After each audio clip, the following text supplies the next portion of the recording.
或者说出了你的东西之后，改变了他的身体，你算得算好事一桩啊！无形中人家会感恩这个秘方的人。这个感恩虽然说你人不在了，久而久之，反而说不定这个秘方会回来，刚好去救到你的祖孙，那是有可能的，都有可能的。好，我们来谈这个63呢，耳能笑，子亦笑，看年前点滴年，父慈子孝，人亲羡，孝悌为人之根源。就是说，这句话说，本身如果你能孝顺父母，做好榜样，将来你的子女对你也会尽孝。就好像屋檐滴下来的雨水啊，点点滴滴啊，都会滴在同样的地方。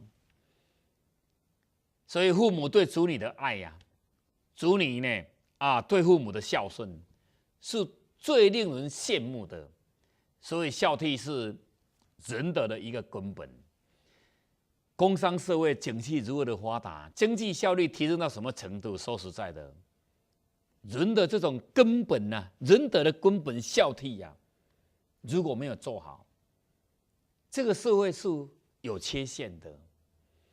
如果你这个孝悌的仁德做好了，所以我们生活不是很好，但最起码这一家和乐融融。所以有钱不一定会幸福哦，不一定是幸福。所以希望你有钱之后，知而好礼，富而好礼啦。你富贵之后，你要懂得这个礼，这个礼里面的附带的一个这个仁德，这个孝悌的仁德。所以说主要孝顺能生孝顺祖，孝顺祖弟必明显。孝顺的祖弟啊，只要你能孝顺，自然而然，你生下来的子女，他也会孝顺你，一代一代这样孝顺下去。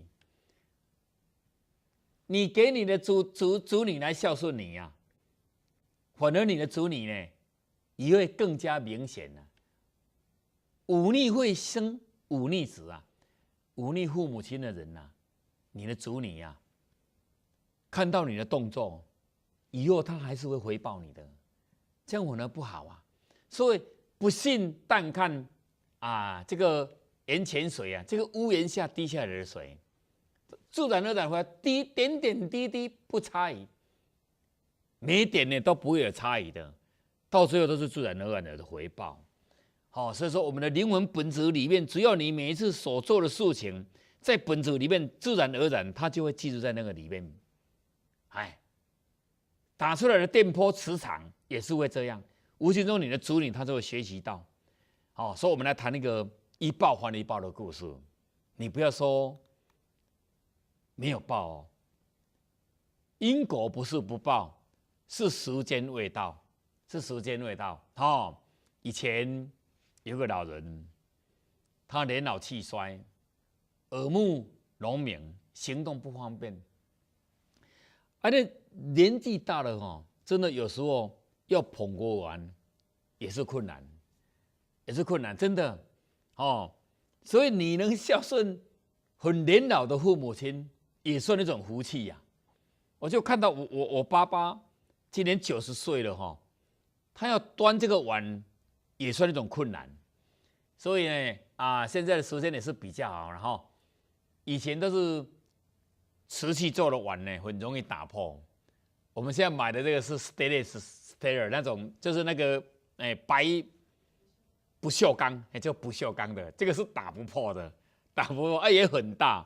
老人家为什么要买大的？因为买大的他要夹菜放在他的碗上也比较方便，但是以前的是拿瓷器，就比较不方便，一不小心就摔破了还有老人家的那种吞菜要吞下去的时候，也比较敏感，所以一不小心的很容易呛到，这个都是老人常常发生的事情。我们说那子女的人坐在他的旁边也是要小心的卫生纸放在旁边，慢慢叫他慢慢吃，万一有咳嗽的时候，就赶快这个面纸呢拿去给他擦他就是年纪大了就是这样，那个喉咙啊好像比较不听话，不听使唤，也容易呛到。所以我现在要谈这个一报还一报这个故事就是这样。这个老年人呢，年老气衰啊，他已经捧完也是比较不方便的，所以常常将这个吃饭的时候很容易将这个饭菜呢把它翻倒了，所以他的媳妇看到这一面呢，就非常的厌恶，常常让他单独一个人在那个炉边呢用餐呢。有一天天气严寒的时候，老人家手麻无力的，不小心又将这个瓷器的碗打破了，他的媳妇就恶言责骂他，老人家也不敢出声，后来就改用一个木块钉的一个碗啦，因为以前的功夫没有那么好，要做个木块的碗也没那么简单。当然现在木块的碗也是已经很漂亮的，所以用这个木块钉了一个碗呢，就给这个老人家使用。虽然说意思不是很差啦，但是这个形状看起来呢就是不好，所以防备他又要打破。有一天，他的儿媳妇呢看到他的小儿子就在那个祖母的旁边呢，就捡了一些木片。他儿媳妇就问他的儿子说：“儿子啊，你捡这些木片要干什么呢？”他儿子就立刻回答他说：“我要做一个小木槽，等我长大之后，可以供爹娘呢，就用这个小木槽呢来用餐。”等于说，他这个小儿子啊，以后长大之后，也是要订一块木的碗大一点的木槽。那个木槽干什么用？你知道吗？那个槽是吃在吃饭用的木槽啊，他儿媳妇听到这话之后，惊愕万分，后来就哭了，赶快到炉边呢，去将她的婆婆扶起来，请她在桌上用餐，好好的侍奉她。后来就成为一个孝顺的儿媳，所以真的是一报会还一报。点点滴滴有一些，你的年纪还没到那种年纪，你没办法领悟到年纪大了之后。喉咙不听使唤，手不听使唤，真的有时候很容易打破碗，喉咙很容易呛到，就是这样。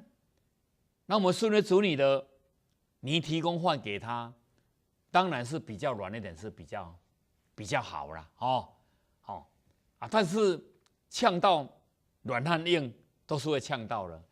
好吞的东西也很容易呛到，不好吞的东西，他们慢慢聊，所以提供东西是很难讲，但是呛到老人家和年轻人来比，年轻人比较容易呛到。这是身为处理的，你要奉养父母亲，也是要接受，也是要包容的。所以格言里面就有说：“孝于亲，主义孝之；己孙不孝，主何孝焉呢？”你孝顺父母亲，你的子女还是要学习你的动作。你如果自己不孝顺，你的子女怎么会孝顺你呢？我们来谈一个世代同堂不分家的故事。这个目前我们台湾的彰化婚联有个蔡家呢，他们已经是世代同堂的大家庭。这个老阿嬷叫蔡张别，已经103岁了。子孙已经